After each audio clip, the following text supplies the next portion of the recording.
कि वहाँ भारत ने जिस से डेवलपमेंट किया, जहाँ तरक्की की, जहाँ उनकी असेंबली पार्लियामेंट बना के दी, आज वो किस हाल में रहेगी?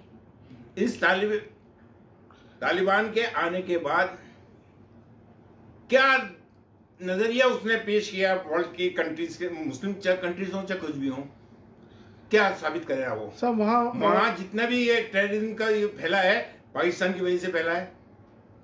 फाइनेंस पाकिस्तान ने किया, आर्म्स पाकिस्तान ने फीट किए। जो वहाँ तालिबान पकड़े गए हैं, उनके आर्म्स के ऊपर क्या लिखा हुआ है? Made in Pakistan. इससे ये साबित होता है कि नेबरिंग कंट्रीज के अंदर ये अमन कायम रहना देना नहीं चाहते। इसलिए ये जरूरी है भारत के लिए कि चाहे भारत को वहां पर यूनाइटेड नेशन की परमिशन से यूनाइटेड नेशन के नोटिस में ला करके अपनी फौजें वहां भेजनी पड़े तो वहां फौजें भेजे। न सिर्फ वो भारतवासियों को वहां से साथ खैरियत के वापस हिंदुस्तान लेकर के आए, बल्कि जो बेकसूर बेगुनाह बच्चे, बूढ़े, जवान और ख़ास तौर से लेडीज़, औरतें जो वहाँ फंस गई हैं, उनकी वो मदद करें, ताकि एक हम पूरे वर्ल्ड के अंदर एक एग्जाम्पल पेश कर सकें कि हम देखो क्या हैं और ये नेबरिंग कंट्री क्या है। सबसे पहले तो अजमेर शरीफ बारगाह गरीब नवाज में दुआ भी करते हैं, अल्लाह ताला अफ़गानिस्तान की आवाम, अफ़गानिस्तान के तमाम जो ख़ित्ते हैं वहाँ पे अमन कायम हो। अभी जो मौजूदा हालत बने काफ़ी डिस्टर्बिंग है, काफ़ी ज़्यादा सोचने वाली बात है, क्योंकि हमारी नेबरिंग कंट्री तो है ही, इसके साथ साथ अभी मौजूदा वक्त में काफ़ी भारतीय नागरिक वहाँ पे हैं, चाहे वो सिफारत खाने में हों या बिज़नेस के लिहाज से हों, और भी कई ऐसे सिटीज़न्स हैं वहाँ पे जो जिनका बिज़नेस इंटरेस्ट है। लेकिन अब जो रातों रात इस तरीके से हालात जो कल 15 अगस्त को हमने देखे, किस तरीके से वहाँ के जो सदर हैं और NSA और तमाम जो गवर्नमेंट के आला अफसरान हैं, सुनने में जो आया है कि मुल्क छोड़ दिया है, पड़ोसी मुल्कों में जा चुके हैं, कुछ हिंदुस्तान भी आए हैं एक फ़्लाइट से एयर इंडिया की, जो जैसा कि हमने सोशल मीडिया पे देखा।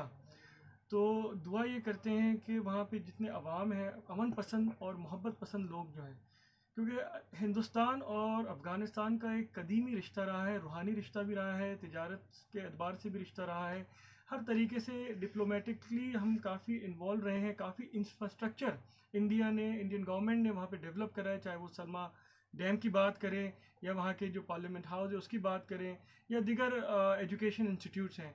तो ये इस तरीके के जो डेवलपमेंट्स हुए, इससे डायरेक्ट इसका रिपरकशंस आएंगे, इसका इफ़ेक्ट पड़ेगा हमारे रिलेशन पे।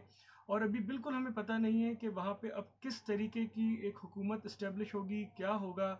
सबसे पहले जो जानी नुकसान है लोगों का, जान बची रहे लोगों की और हमारे भारतीय नागरिक वापस आ सकें, ये दुआ करते हैं।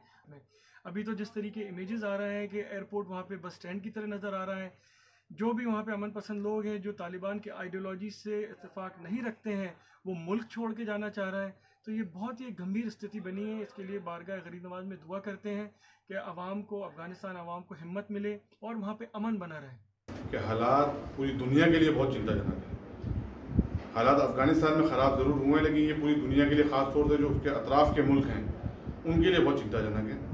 क्योंकि जैसे कि कल विजुअल्स आए हैं, वीडियो फोटोज़ आए हैं कि तालिबानियों ने जब वहाँ के प्रेसिडेंट के ऑफिस में जाकर कब्ज़ा करा तो हथियार लेके बैठे हैं वहाँ पर। क्योंकि अमूमन प्रेसिडेंट ऑफिस में उनके आसपास में इंटेलेक्चुअल्स होते हैं जिनके हाथ में पेन और डायरी फाइलें होती हैं, लेकिन इनके हाथ में हथियार थे। तो ये फ़ोटो देख करके उन्होंने अपनी जो आगे की मंशा है तालिबानियों ने वो जाहिर कर दी है। भारत के लिए बहुत चिंताजनक हालात हैं।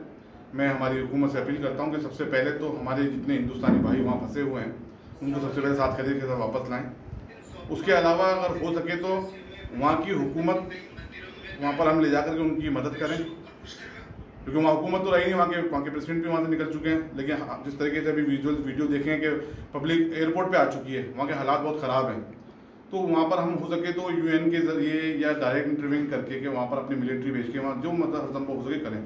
क्योंकि तालिबान का अफगानिस्तान पे कब्जा होना, उन जितने टेररिस्ट ग्रुप, आतंकवादी ग्रुप हैं एशिया के अंदर, उनको शय देना है। और हमारे इंडिया पहले ही इन आतंकवादी गतिविधियों से बहुत परेशान रहा है और इनसे जद्दोजहद करता रहा है। और ऐसे लोग अगर मजबूत होंगे तो हमारे हिंदुस्तान की सिक्योरिटी को खतरा होगा, हिंदुस्तान के अमन को भी खतरा होगा और उन मुल्कों को ताकत मिलेगी जो आतंकवाद को सपोर्ट करते हैं।